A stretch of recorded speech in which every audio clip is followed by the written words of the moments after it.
Monsieur le Premier ministre, Mesdames, Messieurs les membres du gouvernement, Monsieur le médiateur, Monsieur le Président du Conseil national de régulation, Monsieur le Président du facilitateur du dialogue, je vous salue. Mesdames, Messieurs, permettez-moi de saluer d'emblée l'initiative de ce dialogue national. Malgré les turbulences, elle est un geste d'ouverture à magnifier. Nous, opposition républicaine, y prenons part, non par naïveté, mais par fidélité à nos principes, par foi en l'avenir et par amour pour notre patrie. Oui, le climat est tendu. Oui, il y a des arrestations, les restrictions de liberté interpellent. Mais justement, plus le contexte est difficile, plus le dialogue devient une nécessité. Refuser de dialoguer, c'est entretenir l'impasse. Y prendre part, c'est assumer sa part de responsabilité devant la nation. Ce dialogue s'organise autour de 3 axes que nous partageons. Le premier est celui des libertés publiques. Mais que vaut une démocratie où on arrête des opposants, où des journalistes, des chroniqueurs sont convoqués, parfois détenus pour avoir fait le travail? Nous appelons à un pacte national de pacification politique fondé sur la libération des détenus politiques, l'indépendance des médias et des procédures judiciaires perçues comme justes et impartiales. Le second axe porte sur le système électoral. Donnons réalité au statut de l'opposition et de son chef. Donnons à la Sénat les moyens et l'indépendance qui s'imposent. Et sur l'inscription des jeunes, l'inscription automatique des jeunes majeurs au fichier électoral, nous estimons qu'une telle réforme aux implications profondes doit faire l'objet de consensus forts. Le troisième axe est la refonte institutionnelle.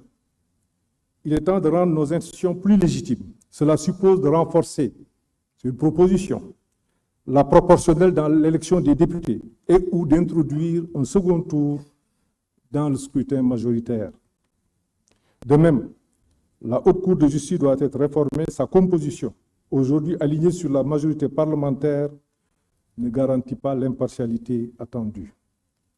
Au demeurant, n'oublions pas que c'est notre système démocratique actuel qui a permis les grandes alternances de notre histoire. Il a porté au pouvoir les gouvernants d'hier comme il a permis l'accession du pouvoir actuel. C'est un héritage précieux, fruit des luttes, des réformes, des sacrifices consentis au fil des décennies.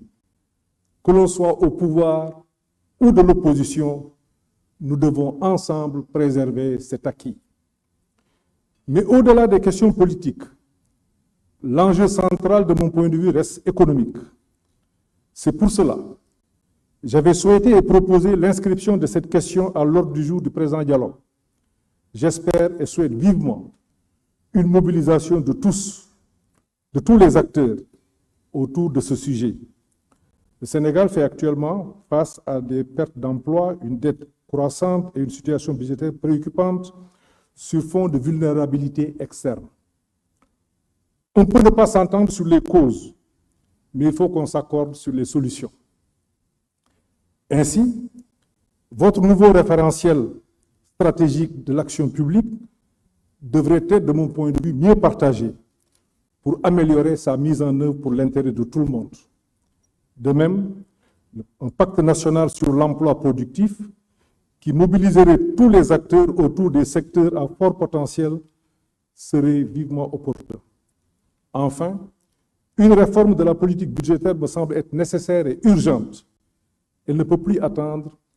Il y va de notre souveraineté et je sais que, Monsieur le Président de la République, vous tenez particulièrement à cette question. Toutes ces questions pourront faire l'objet d'échanges ultérieurs. Toutefois, permettez-moi de noter qu'il va être difficile de faire fonctionner un levier, quel qu'il soit, dans un climat d'instabilité politique et sociale au surplus dans un environnement international instable. C'est pour cela que j'ai parlé des questions économiques. Le Sénégal ne peut plus agir de notre point de vue par séquence. On n'a plus le luxe du temps long. Tout doit être engagé en même temps. Cela exige au moins 3 conditions. Une administration remobilisée et prête à se dépasser, le président Niasse en a parlé tout à l'heure. L'adhésion de la grande majorité est indispensable de la population. Il faut parler à l'âme de la nation, consolider le lien social, apaiser les tensions. Il faut qu'on se parle en toute sincérité. Et sur le plan international, nous devons renforcer nos partenariats dans un esprit de dignité, de confiance et d'efficacité.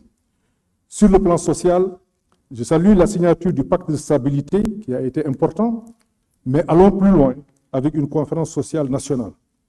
Enfin, je terminerai par la reddition des comptes. Aujourd'hui, nous traversons une séquence marquée par des révélations, audits, erreurs, exposés, pratiques, dénoncées. Tout cela peut être vrai.